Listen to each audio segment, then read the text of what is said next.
All right, we'll go ahead and get started then. Thank you so much, everyone, for joining us today as we embark upon part 3 of our DEI and Career Pathways series. Today, we're going to be talking about functional alignment at the state, regional, and local level, and that's under WIOA Title I, and we're going to be talking more about that. But just so all of you know, my name is Miranda Kennedy, and I'm the Director of Training for the DEI Technical Assistance Team within DEI Consulting Incorporated. Glad to be here with you today. I'll be serving as moderator, and I'm joined today by our presenters for Part 3. We have Brian Ingram, who is our DEI Career Pathways subject matter expert for our team, as well as Sarah Loazo, who is our newest TA liaison with our DEI team. And she joins us immediately prior to this. Sarah was a DRC in our Round 5 DEI project out of Massachusetts, which was the first round that focused on career pathways. So Sarah and Brian have very in-depth background on career pathways and working on career pathways and DEI alignment since this all started under Round 5, and you know we're all in Round 8 right now, so we've really moved along and learned a great deal from so many of you who are joining us today, and we hope that you'll see that reflected in what we are going to be talking about and presenting. We suspect that you will. Some of our newer projects, certainly our Round 8 projects, this may be very new to you, but trust that those who've come before you, we have established a good foundation, and we feel confident in the framework that we're going to be sharing with you today. So along those lines, let me tell you a little bit about our learning objectives. Our expectation and hope for today is that all of you will be coming away with a framework, an actual framework. We have frameworks at the local, regional, and state level for you to use as guidance. We're going to be walking through those to help you develop a DEI career pathways strategy that supports your project goals, that supports your goals to leverage those DEI intervention strategies, the integrated resource teams, the workforce employment network, partnership and collaborations, and others to increase access to existing career pathways programs locally. You know, we always talk about that, existing career pathways programs. So we're going to talk about that. And we certainly had examples of that in our Part 2 as well. And as well, to help support your project goals, to use the outcomes generated by your project to impact the development of WIOA mandated career pathway systems regionally and at the state level, where it's really working on all levels. So that's what we're going to be covering here today. It's why we created a little more time in this hour and a half that we have. We might wrap earlier than that. Feel free to keep your questions.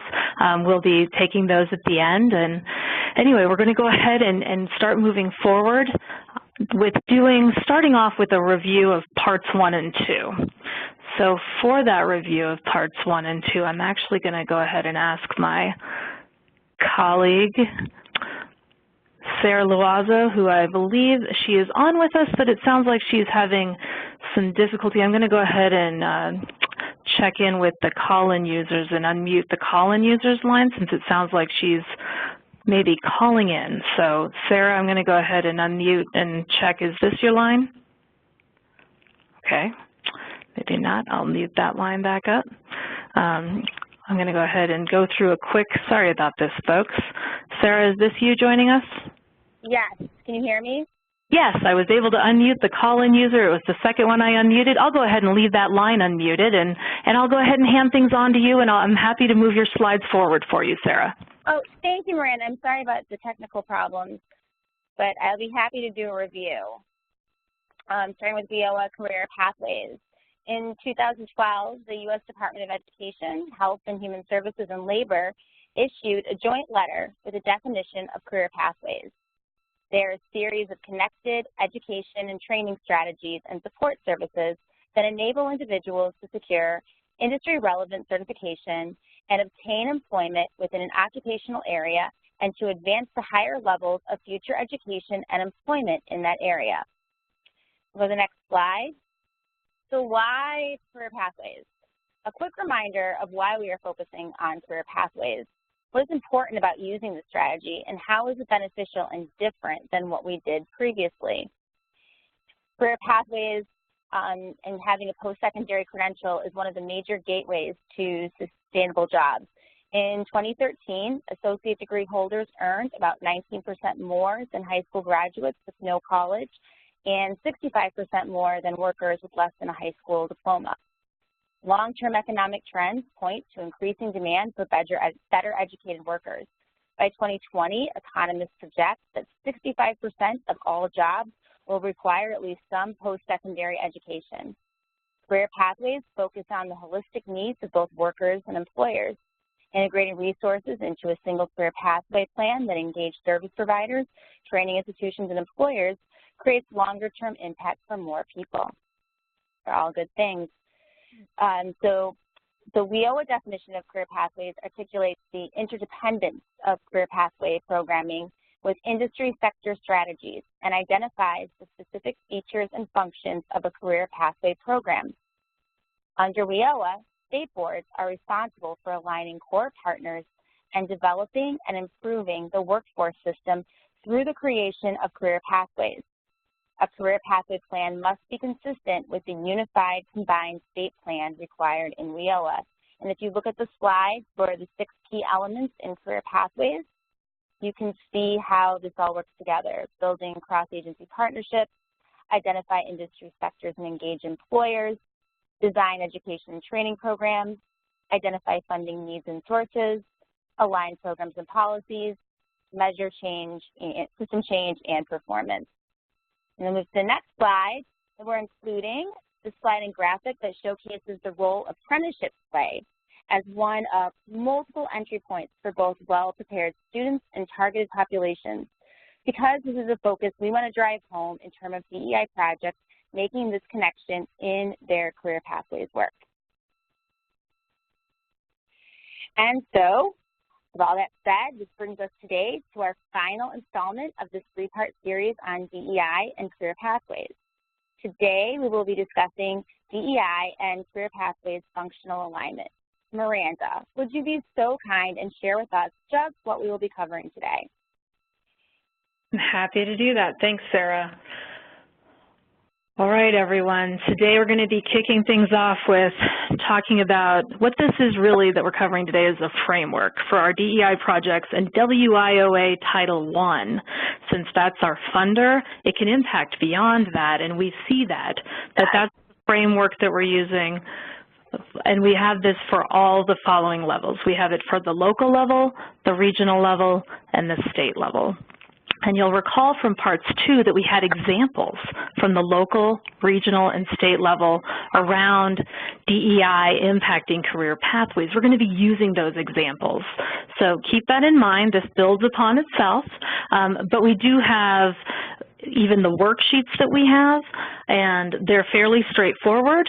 I'm going to tell you just a little bit about what's covered in each of those worksheets, but we have a worksheet for each, the local, regional, and state level, and each of those worksheets comes from the perspective and includes these 3 key pieces: investigation, activities, and outcomes.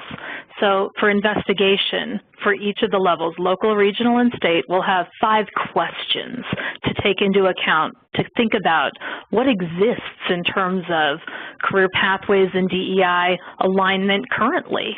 And those are good questions to ponder as well. But finding out things may very well exist, and certainly if you have a project that's done previous disability and employment work with earlier rounds of DEI, the Navigator Initiative, other initiatives out of ETA or ODEP, or such.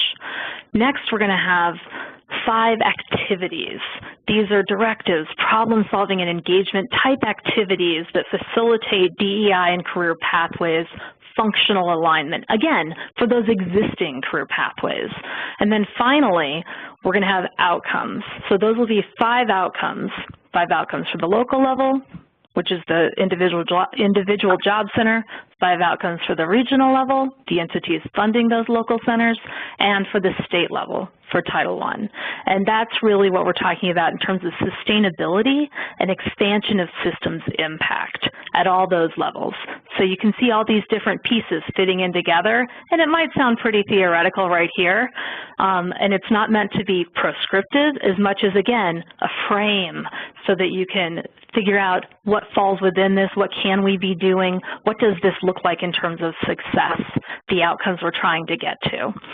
So with that, I'm going to go ahead and hand it on to Brian, and I'm going to, for the local level, to talk about investigation, activities, and outcomes, and what does that look like at the local level. So Brian, are you there? I am. Thank you, Miranda. I'm passing you the ball right now. Oh, so I got the ball? Good, okay. Well, thank you, everyone. Welcome. And as Miranda stated, we're going to be looking at the big picture today. We're going to use the project examples that we introduced in Part 2. And I'm going to be starting us off today with our local level example, which is the Kansas Round 5 project. We're going to take a moment to look closely at this example using the framework that Miranda just reviewed with you: investigations, activities, and outcomes. And by the end, we hope you have a complete picture of how to move forward at a local level to impact access to Career Pathways trainings and the outcomes associated with them for job seekers with disabilities and or multiple challenges to employment. And also how these local level activities fit into the larger picture of demonstrating how the Career Pathway systems being developed in your states can be made accessible for these customers. All right, should we get started? Let's move on to the next slide, shall we? I always wonder if I'm going to do this properly. Oh, look, I'm brilliant. Okay, now let's look at the first level of local activity, investigation. And as the heading implies, investigation begins with a series of questions that focus on the existing Career Pathways infrastructure in the region that your project is active in. So, what programs exist?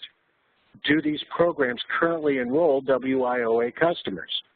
What are the eligibility requirements of these programs? What does the customer flow look like? How often are they held? What additional services, besides the training and certification itself, are being provided? Are there placement or retention services? Case management? Your first step is to learn as much about these details as possible and to become knowledgeable about what exists currently. Once these basics are known, the investigation can start to focus on if and how these programs are currently serving students with disabilities. And if they are there challenges keeping these students from accessing or attaining the outcomes associated with these trainings? So, as a DRC, you might want to start with staff in the job center who are currently referring to these programs, maybe an adult dislocated worker case manager, for example. And you might try to find out if and how these pathways are currently being used in your job center. You then might want to consider reaching out to the providers themselves, finding out how they recruit, determine their eligibility, fund, and support the students that they serve. The key here is to put your detective hat on and to go after the facts. It can actually be kind of fun. Now, if it were me, I'd imagine I was my favorite TV detective, which in my case would be James Garner from the Rockford Files. Now, wait a minute. I'm giving away my age. Let's move on. Okay. This slide shows how the Kansas Round 5 project investigated their existing Career Pathways programs.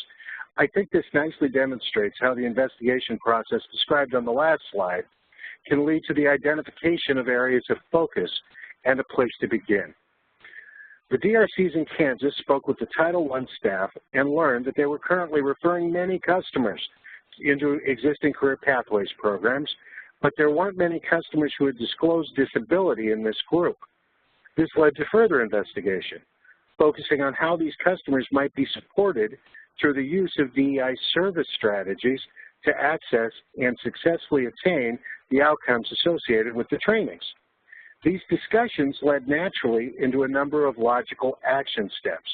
In other words, the next plank of our framework, the activities. So once the detective cap has been put back on the metaphorical peg, our DRC should have learned a lot of very useful information, and some logical next steps might be beginning to present themselves as options. So what now? Well, it's time to take the cap back off the metaphorical pig, or in the case of Rockford, grab the keys to the Firebird, and keep asking questions. The difference is in the focus of these questions. Unlike the detective work you did while investigating, which focused on what currently existed, now you should look into what might be possible. How can the situation that currently exists be impacted to increase accessibility? Does it make sense to focus on increasing outreach to customers with disabilities, to increase the number of referrals into Career Pathways programs?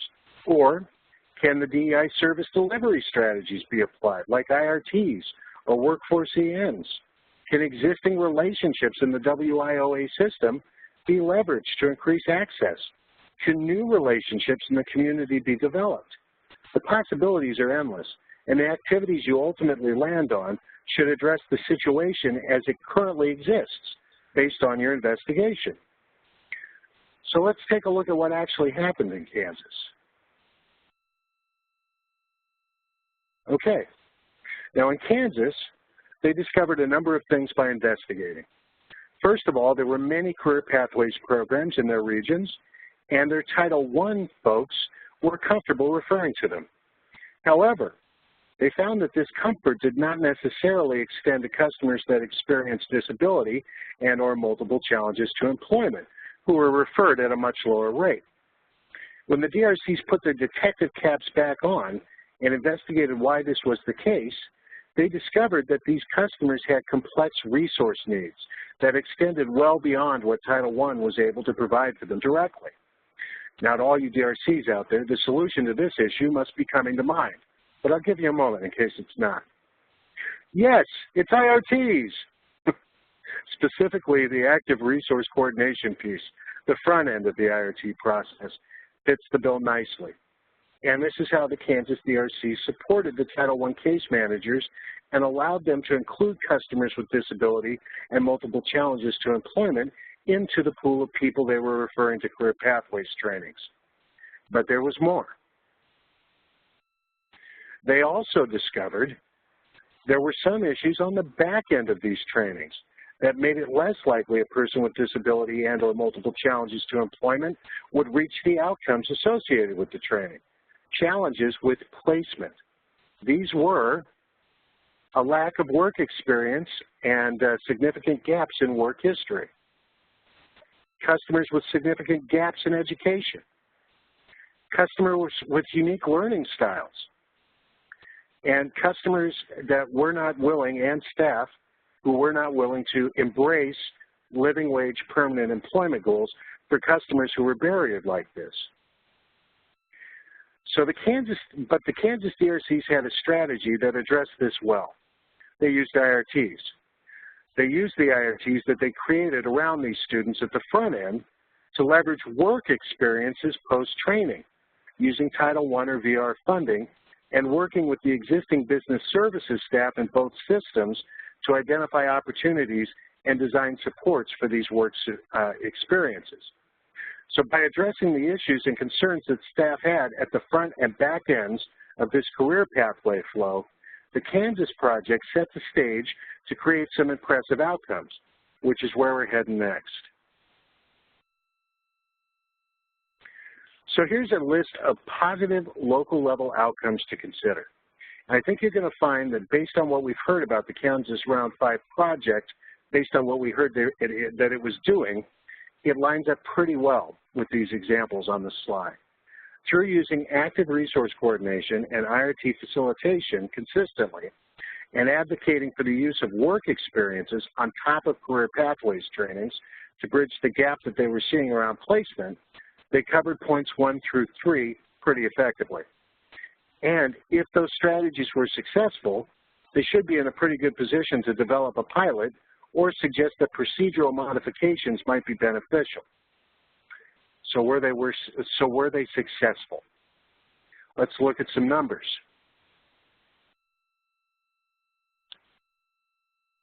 Okay, you guys be the judge. It says here that the number of job seekers with disabilities that entered Career Pathways trainings was 183. The number that completed those trainings was 149. It's pretty good. The number that entered a paid work experience was 127. And finally, the number of folks who got jobs was 91, although it might be more now. So I would argue that with outcomes like these, a DEI project could make the leap from acting on a local level and focusing on access for individuals to considering how to do the same thing at a regional or state level. So right now I'm going to turn it over to Sarah, who is going to help us try to think about what this could look like at a regional level by looking at our example from the regional level, Massachusetts. Sarah, are you ready? Thanks, Brian. I am. I apologize. Can you guys hear me? I can hear. Okay, thank you. Thank you, Brian. As you can observe, the investigation questions that you're going to see at the regional level are pretty similar to the questions Brian went over for the local level. It might make sense for your DEI project to actually work on both the local and regional level questions simultaneously. We can go to the next slide. So, regional level investigation, as I said, is a little similar. What career pathway programs exist regionally? How often are we and customers engaged in these programs? Are any individual job centers or partners in DEI pilot regions connecting job seekers to career pathway trainings at a high level? And if so, do these customers achieve outcomes associated with the trainings? Are any individual job centers or partners in DEI pilot regions serving a high percentage of job seekers with disabilities, or focusing on another demographic that contains a high percentage of customers with disabilities? What are the regional efforts going on around identifying and developing new or modifying existing career pathway programs in order to comply with the state's WIOA plan? And which regional partners, core or otherwise, are involved in regional career pathway development efforts, and which partners with a stake in the outcome are not currently engaged? So those are a lot of good detective questions. And if we look at the regional example from Massachusetts that we used in part 2 of this series, you see how these questions can be answered, as well as what activities and outcomes resulted from it. And go to the next slide. So in Central Mass, there were existing career pathway programs in 3 top industry sectors that were brought to my attention at the start of our Round 5 project. For this example, I will focus on the healthcare pathway of patient access and registration. As we covered in part 2, I, as the DRC for this region, asked questions to businesses about available career offerings that were not being filled easily. This is when we discovered that patient access and registration was a career pathway in high demand. We'll go to the next slide. So this is what we did. We brought together state-level leadership among partners in career pathway programs and regularly convened this partner group in order to support the local sites, partner engagement activities, and extrapolate the lessons learned from these local sites for application across the workforce system. Another activity, identifying opportunities for DEI project leadership activities to connect and support career pathways implementation, and that would be at all levels. The next slide. Identifying funding sources. So it's really important that we're not just relying on the DEI to pay for everything, because obviously DEI is a project and won't be there forever. So where else can money support these activities at the regional level, whether that be through ticket to work revenue from workforce ENs, blending and braiding funds with other titles, just looking beyond what DEI can pay. And obviously, we want to identify success, identifying examples of successful regional level strategies from the local level that can be replicated across the state. And identifying policy changes that we can bring to the state level to address programmatic and procedural barriers. We can go to the next slide. So, looking at all those activities, this is a time to rally the troops. Bringing partners in was an important piece of implementing the Career Pathway Program of patient access in a successful manner. This included using Title I case managers, our education partner. In this case, for our example, it was the region's community college, and our vocational rehabilitation offices from our region.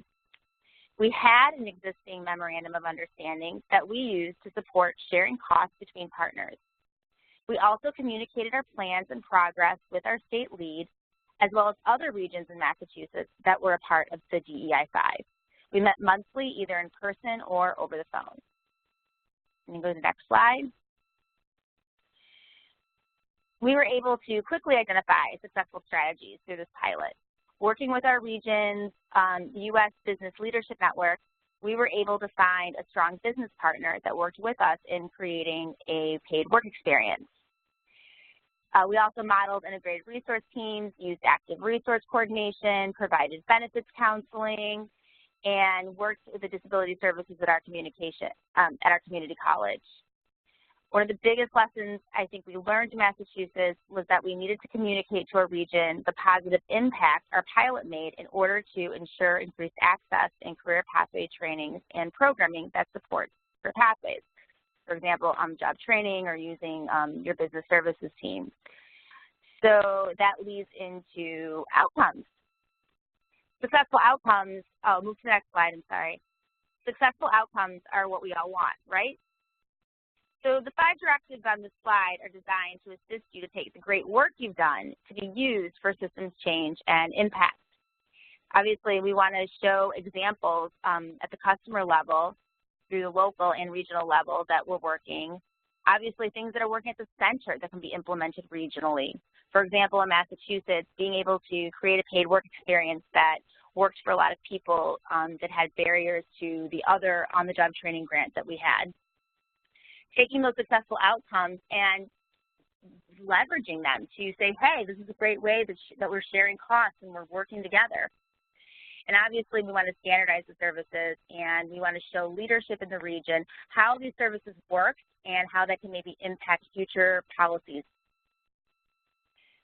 So next slide, please. So in Massachusetts, as I mentioned earlier when we were discussing the Massachusetts example and regional level activities, sharing successful outcomes is important. Pull away the key strategies that were used and observe how these strategies can be part of what your region is currently doing. In Massachusetts, lots of people with disabilities were adequately supported by the procedures we had. When we used DEI strategies, the majority of customers with disabilities were adequately supported. The efforts to identify and outreach potential partners for likely candidates really worked, and that deepened our relationships with our existing partners, and that was helpful all across the board with Career Pathways. Also, utilizing a USBLN we found to be a really effective tool that we leveraged. When I go to the next slide, actually, I'm not going to the next slide. It's going to be Brian. Okay, thank you, Sarah. Okay, thank you, sorry. No worries. I am going to present about the state level, investigation activities and outcomes. So we're going to look at it, and by now you're familiar with what we're looking at, right? And we want to take a look specifically at what that could look like at the state level. And also how the activities we discussed at the local and regional levels just now might connect to state level strategies.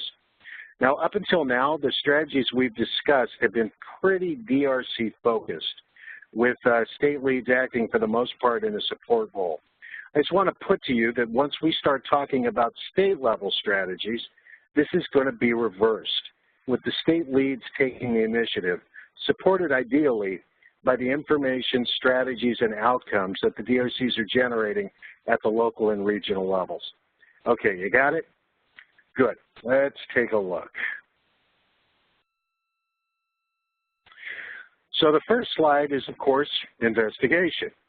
And the bullets above direct your attention to the career pathway system that is mandated by WIOA and will be coming soon to your state through your WIOA state plan. Also of interest, of course, would be any other related state-level resources, like any employment-focused initiatives generally, and state-level administration around activities of interest, especially apprenticeships. You know, this process is pretty similar to the investigation activities we discussed at the local and regional sections, except it's conducted at the state level by the project lead. However, as I mentioned just a moment ago, the WIOA state plan is unique to the state level, and it's really the most critical piece of the state level investigation. So let's take let's look at that a little bit more closely on the next slide. It's very important to know the what of your state plan. But for the purposes of increasing access to your state's career pathways system, the who is equally important. Who are the stakeholders when it comes to the career pathways portion of your state's plan? What players are responsible for the new system?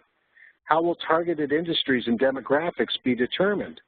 What officers or administrators are responsible for compliance? What partners will be operationalizing the plan? Is disability a focus? Are job seekers with disability a targeted demographic?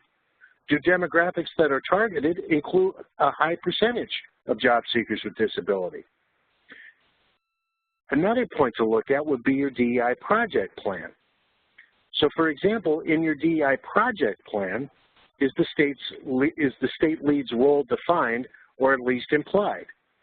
What about state level connections and relationships?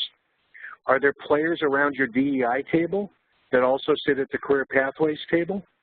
Are there partners you're working with on your project that should be more involved in the state level discussions about career pathways? I had to catch my breath. This detective work takes a lot out of you. Okay, while I'm catching my breath, let's take a look at the Virginia Round 8. Let's see what the Virginia Round 8 project has done to investigate their career pathway system at the state level. Okay. Now, as we mentioned in the last training, the first place the Virginia Round 8 investigated when developing their career pathway strategy were the two previous rounds of the DEI the state had already implemented. Based on this experience, they determined that building the DEI into the existing state-level activities that were current around developing and administering the state's career pathway system would be the most effective way to support the local and regional efforts of the DRCs and to ensure that any innovations or strategies developed by the DRCs would be available and considered by the administrators at the state level. To do this, they created the DEI Leadership Group, whose membership included administrators from all 4 titles of WIOA, almost all of which also served on the committee tasked with career pathways implementation. It's pretty cool, right?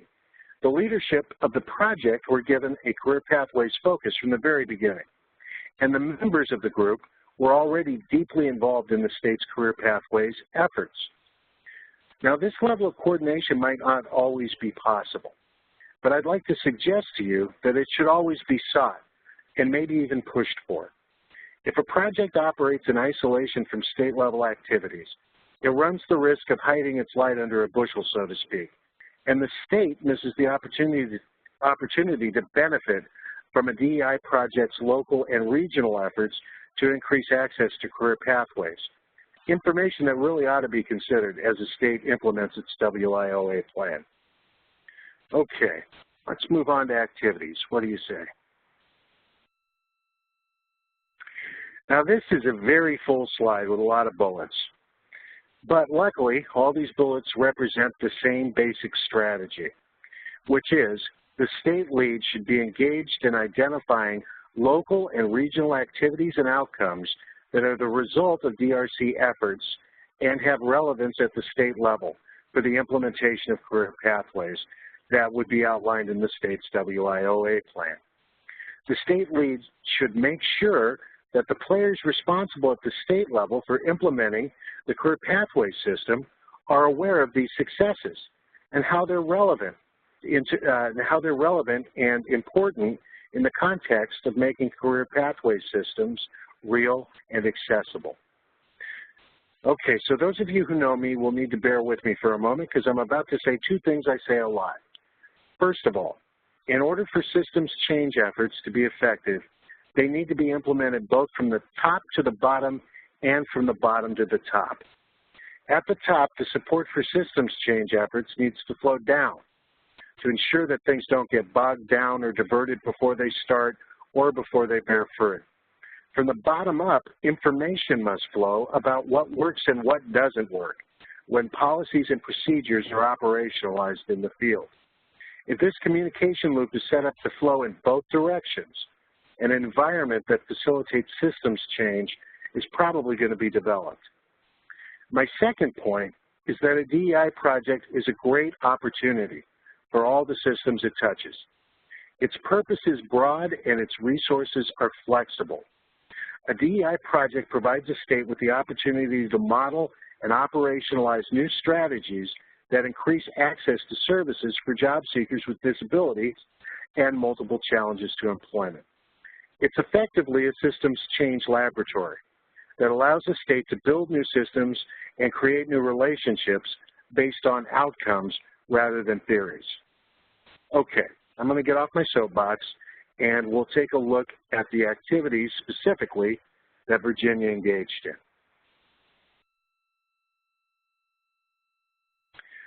So, here we are again, Virginia's DEI leadership team. We've already spent a bit of time on this, so just the highlights, folks. This team provides oversight and guidance for the project. Its members include admin-level representatives from all 4 titles. It's focused, like the project itself, on increasing access for customers with disability to the emerging Virginia Career Pathways systems as it's defined in their state's WIOA plan. A majority of the team membership are also involved in the state's efforts around career pathways generally and represent the perspective of all 4 titles. Because of this, the project has a communication loop that spans every level and includes local, regional, and state levels. So this is the ideal, folks. With this model, operational information generated from a DRC working with staff to serve a single customer can travel all the way up to the state-level committee in charge of implementing career pathways. And the intent and purpose of the state's emerging career pathway system can be disseminated all the way down to frontline staff in real time. Okay, enough about the leadership team, because as cool as it is not the only strategy that Virginia is using. So let's look at some of the others.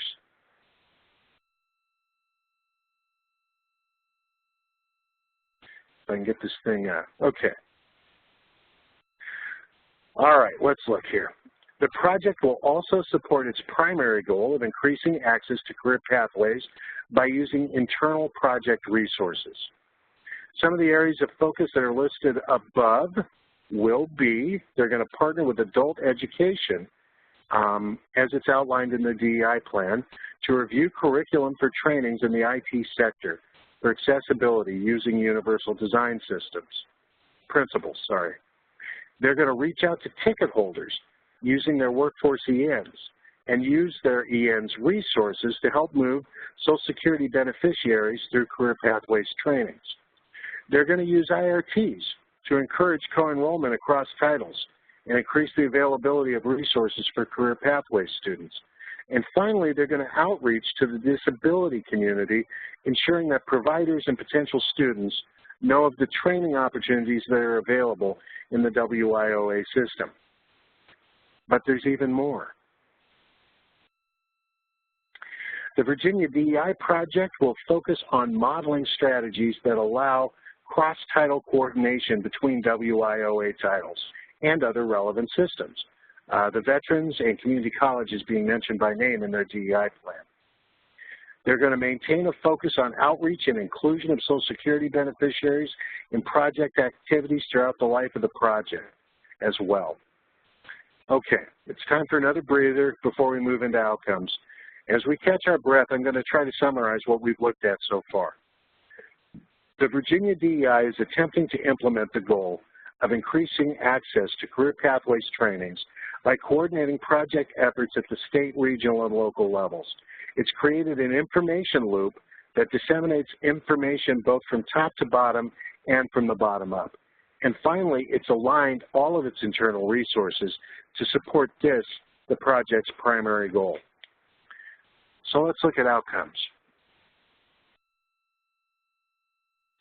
Now, to begin with, it needs to be stated that Virginia, being around a project, hasn't really had time or opportunity enough to generate the impressive outcomes that we saw from Kansas and Massachusetts. So in light of this, for our presentation today, we're going to take them at their word, so to speak. And what we'll review here is the outcome goals that they've set for themselves. I think this can be useful in a couple of ways. First of all, it's a nice finish to our review of their project. Secondly, I think it shows how a project can focus on increasing access to career pathways in a way that generates the whole spectrum of DEI outcomes as defined in their project plan. I'll let you read them for yourself, but I will add that these goals include many of the things we've been discussing throughout this series, and it does it by incorporating DEI service delivery strategies like IRT facilitation, partnership and collaboration, blending and braiding of funds, business outreach, workforce EMs, combining this with a laser-like focus on increasing access to career pathways. But let's continue to the next slide because there's actually a bit more. This slide condenses a lot of information into bullets that summarize many small goals into some larger overarching activities. And I think I'm going to go through this point by point because it's short and because I think it's the perfect way to end our conversation about Virginia. So, the Virginia DEI is going to develop project communication loop, local, regional, state, and state, regional, local. They're going to support local level activities to engage individuals in career pathways trainings. They're going to support regional efforts to design pilots and models.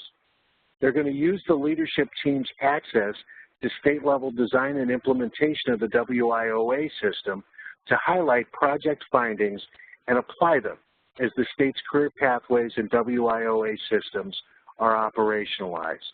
And of course, they're going to outreach to businesses in targeted industries. And with that, I'm going to turn it over to Sarah to help us all consider a sample DEI Career Pathways plan. Sarah, are you there? Hey, thanks, Brian. No problem. We've covered a lot today, and maybe you're on information overload right now. I would get that. So take a deep breath. We're here to help pull all this together with the sample DEI Career Pathway plan. We move to the next slide. For the local level, as observed with Brian's example from Kansas, the DRC at the local level plays a key role in providing the access into career pathways for the individual job seeker with a disability.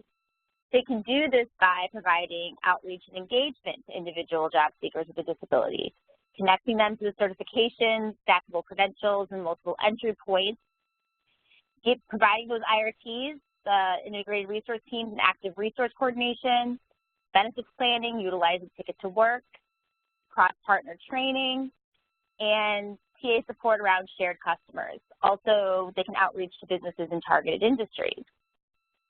For the regional level, we're calling the example from Massachusetts, using DEI strategies systematically in a specific existing career pathway can lead to successful outcomes.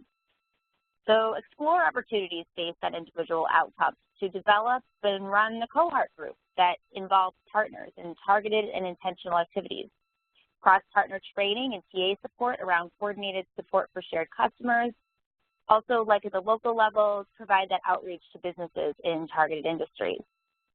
Lastly, for the state level, this is where state leads can take what's happening at the local and regional level and help efforts in their states to ensure access for persons with disabilities in all career pathways, even after the DEI project ends. They can do this by developing project communication loops for the local, regional, and state level, support local level activities to engage individuals in career pathway trainings, support regional efforts to design pilot models, use DEI project access to state-level design and implementation of the WIOA system to highlight project findings and apply them as the state's career pathways and WIOA systems are operationalized, and also provide that outreach in businesses to targeted industries. So I'm going to go back to Miranda, who I think has some great feedback for us from our Round 8 project. Great. Thank you so much, Sarah. And actually, we have project feedback from the first project. We have two of our projects who've joined us today who have been able to see the the frameworks that we've provided and start to wrap their minds around it and ask some important questions. I'm going to, first of all, unmute the line for our project lead for actually our Round 6 project out of New York. Alan Gallagher was going to join us today. He's not available to join us, but Sarah Harms is here with us. And thank you so much, Sarah, for joining us. Sarah's our project lead for our Round 6 adult-focused project out of New York. And she has seen these tools and had some interesting insight, especially having lived into this for 2 years, which is, of course, how we were able to cultivate and grow this type of framework because of what we've learned from earlier iterations of these projects. But Sarah, can you provide us with, and of course now you've just heard the presentation from Sarah Loazo and Brian Ingram as well, but we've had some conversations about using this and how it can even assist with your project, but also what it might have meant to you if we'd had this back at the start. Can you share some of your insight with your peers here on this call? Hi, Miranda. Can you hear me? I can. Okay, perfect. Thanks for having me on. Yes, so we first saw this actually when we were at the Round 8 conference, and I went over to Miranda and I said, oh, this would have been so valuable, this tool, if we had it at the beginning of Round 6. Obviously, we get handed a lot of things at the beginning and things kind of seem overwhelming, but this would have really helped lay out what the goals were and what you were looking for.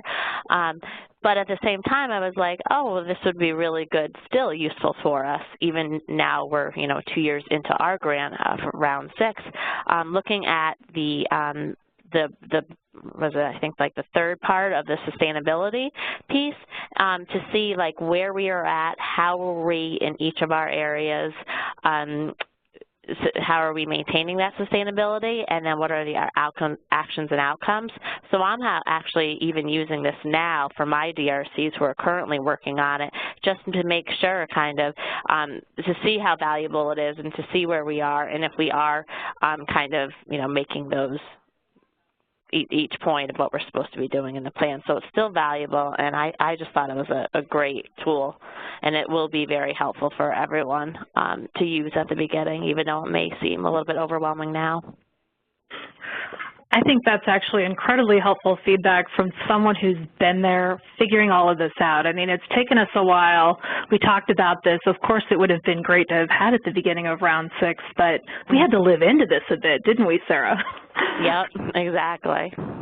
So thank you for being some of our front runners, and I think that'll probably be a similar experience. We've got other Round 6s who may be joining us on this call who can have the same type of utility of the tool and take it into consideration. And I think, Sarah, one of your experiences probably even looking at this at the local and the regional and the state level. Do you feel like you're able to answer some of those questions in the investigation section for the different levels, and you've done some of those activities that we've identified, and now it sounds like you're focusing on, are we getting to those outcomes that we've talked about at those different levels? Is that what I'm hearing from you? Yes, and absolutely. It's really nice to kind of check off those activities and to kind of see wow, we have done a lot already. So I think it's nice to do that as well. Boy, it's fun to pat yourself on the back a little and be like, we are doing this. Exactly. So I think for our Round 6 and 7 folks who are on the line, that's helpful information. We hope you can use this tool and get the benefit of it as well. And for the Round 8s, I'm about to hand it over to Steve Gold, who's our new Round 8 project lead from Colorado. Hopefully we're able to unmute. I know he's coming in over computer speakers, so hopefully we'll be able to get his feedback as well. But anything you would say, especially I know you're go back in time 2 years, Sarah, and imagine taking a look at this tool. I'm sure you had a different reaction living into it 2 years than you would have if it had been 2 years ago. Any guidance to your Round 8 folks who are looking at this with more questions than you might have? Any suggestions or wisdom you might pass along? Oh, you might be on mute. Or we might have lost you. Brian, Sarah, can you guys hear me? I can hear you, Miranda. I can hear you, Miranda. Yeah, I can too. Yep. Okay. Sarah, are you still there, Sarah Harms? I am. Okay. Yeah, that question about guidance to your Round 8 peers or any wisdom, you know, especially you're looking at it from a different lens. If you were to go back in time and talk to your, you know, right out of the gate self for the DEI project leads, but also you've worked so much with DRCs. Any insights or tips in terms of taking a look at this tool that you could share? Don't take it on yourself, meaning like to the DRCs. You know, I hope that they're working with their local level teams. It's definitely a team effort, so I would definitely give that advice. And to not make it look too overwhelming, take it into pieces and, you know, and read through it. And if you don't think that you're there yet, you will get there. So I think that it's a great, valuable tool. So. I feel reassured just hearing you say that, Sarah, and I think that's a great point. We really want to make that, you know, this is not meant to be done alone. It's definitely meant to be a conversation starter and an engagement tool. So take that into consideration as well. Thank you so much, Sarah, for joining us with that perspective from Round 6. And New York also has a Round 8 that they're moving forward and are going to be focusing on this as well. But for now, I'm going to go ahead and unmute Steve Gold's line and ask him. We've been sharing this tool with our Colorado DEI project as well. Steve, are you there? Hi, Miranda. Oh, great. Hi.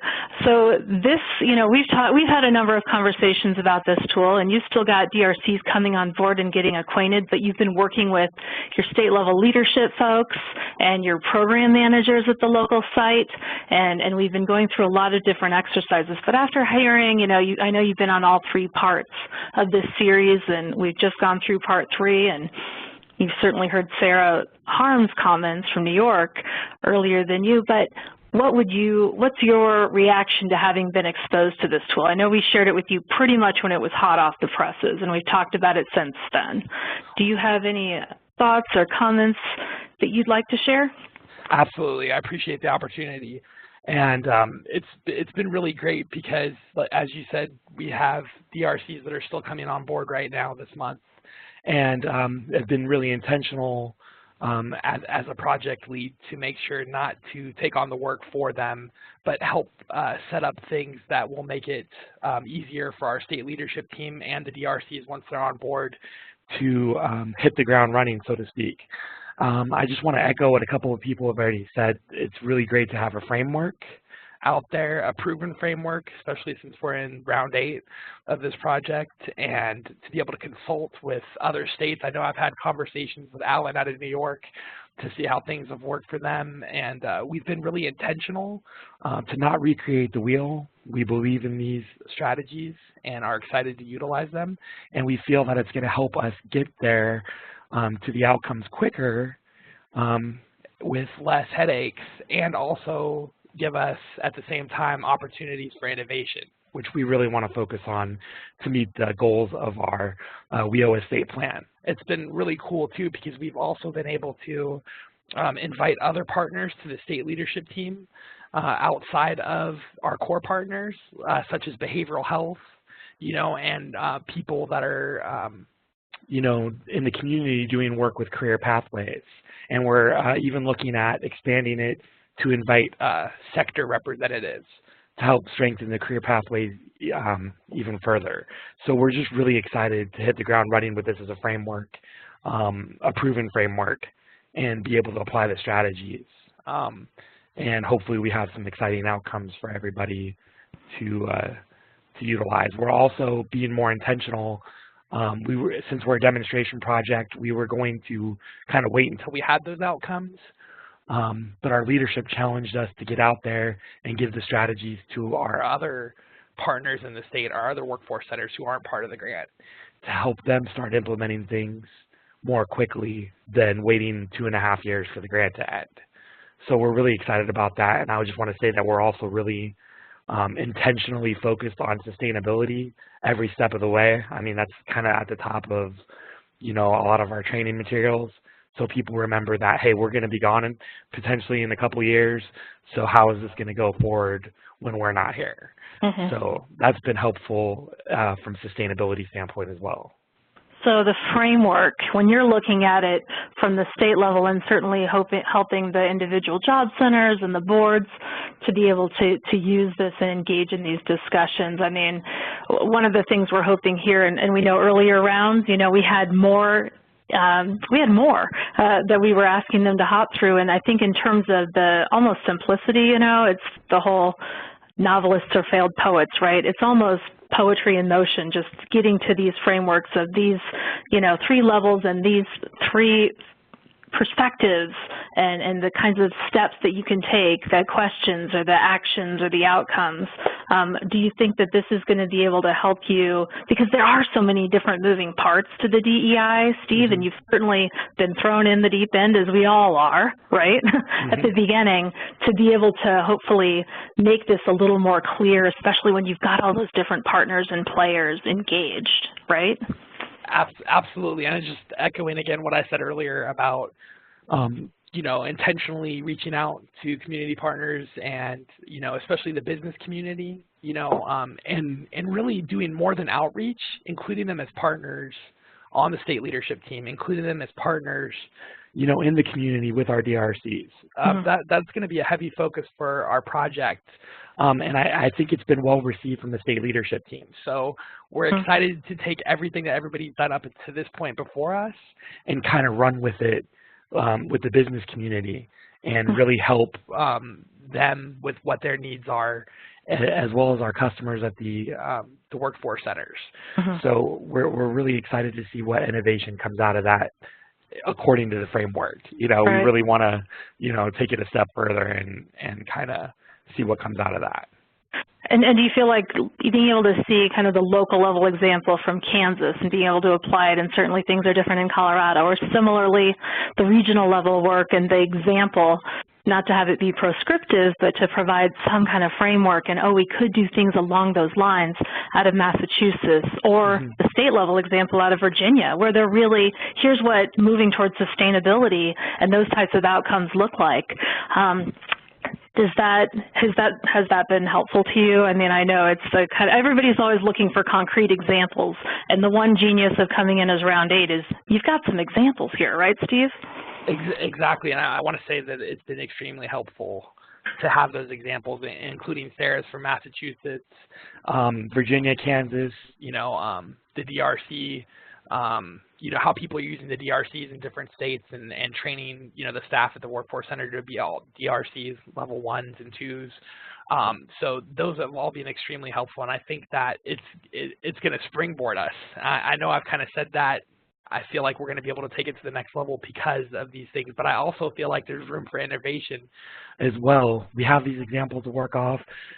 We have the unique situations in our local areas. We have local control in Colorado with state support, so we're very excited to team with our local partners, and our regional partners are doing work as well to help, I think, bridge the 2 areas. So I do think we're going to be able to come up with some unique partnerships and career pathways for our customers, and use that again as a springboard into sustainability as a way forward for the rest of our partners in the state, and to look at, you know, different options and opportunities for people with disabilities. Well, and existing career pathways, right? So yeah, we're not trying to recreate the wheel. Yeah, we're fully bought into that. I know, it's so funny. When I was there for the 2 parts with the New York round 8, and Sarah Harms was there with round 6, and, you know, of course it's existing career pathways, but definitely, I mean, it's so great to hear your perspective too, Steve. And it's interesting, we wanted to end on having one of our new round 8 projects that Colorado hasn't had previous rounds of DEI. They had a navigator initiative that they worked on, and they've done other work, but it's been in the past. I mean, so it's really an opportunity here for a project that doesn't have that at different levels to come in, and you're kind of able to build upon the work and look to the examples, and certainly, like you said, still be very innovative and be unique, but has some kind of framework within which to look at in a structure that's helpful to that. So I'm really glad. Thank you so much, Steve and Sarah, for chiming in. And we've shared this with a few of our projects out of the gate, and they're starting to use it, and now we're sharing with all of you because we wanted to get their feedback before we shared it on this part 3 with everyone, so we could incorporate some of that. Before we get to any Q&A, I'm just wondering, do Brian or Sarah Loazo, our 2 presenters from today, after hearing the feedback from New York or Colorado, is there anything you'd like to reinforce or comment on from our two projects who provided feedback before we open it up for some Q&A from the audience? And by the way, audience, you can go ahead if you've got any questions or would like to submit anything in the chat, you can go ahead and do that right now or get started. But Sarah and Brian, any feedback after hearing that piece? Miranda, this is Brian. I just jumped in right on Sarah, didn't I? Go ahead, Sarah. Go ahead, Brian. I can wait. No, you first. Oh, okay. I think I really want to reinforce the point of making sure you're sharing your success and the strategies that are working at the local and regional level to your state leads. Share them with your partners at the regional level. You know, knowing what's working will help inform policies and strategies. And I think if you looked at Virginia and their state plan, a lot of that is informed by information they received from previous DEI projects. And so I really just can't stress enough how important it is to take what you've learned and don't keep it a secret. Really share that success with your supervisors, with your state leads. I think it's really important when we talk about having real systems change. That's all. Okay, I'll just add my 2 cents really quickly.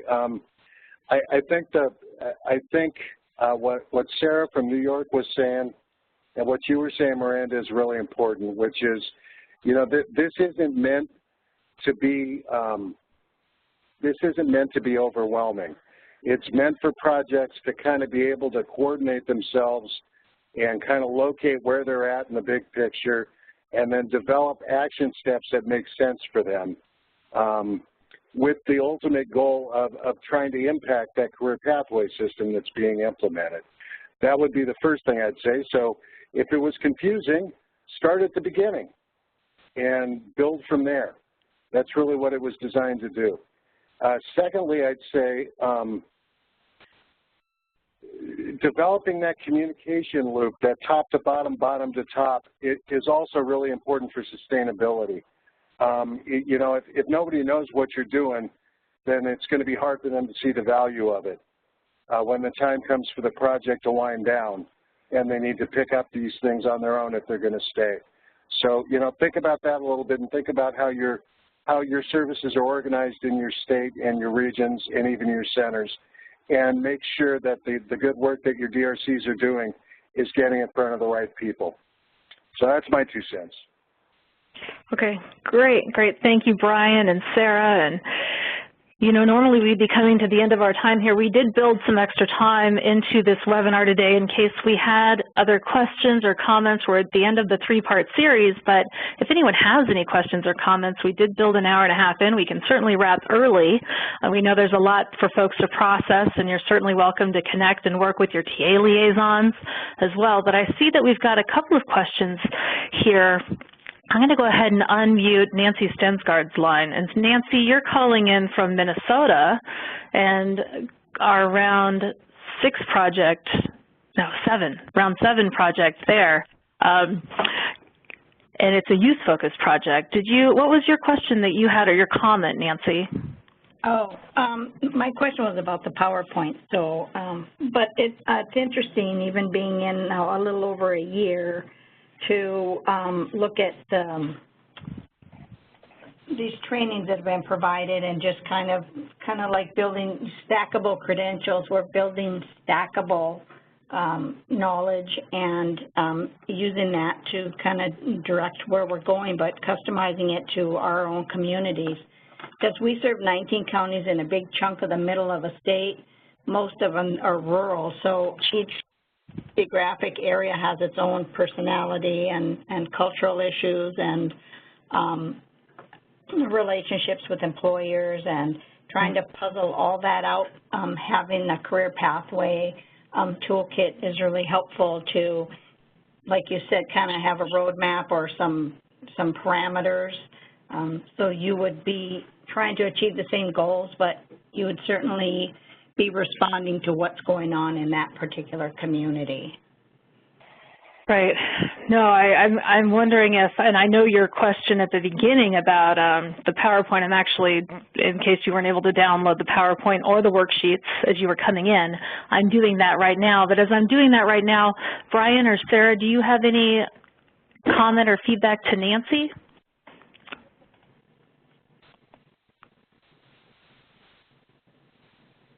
And you might be on mute.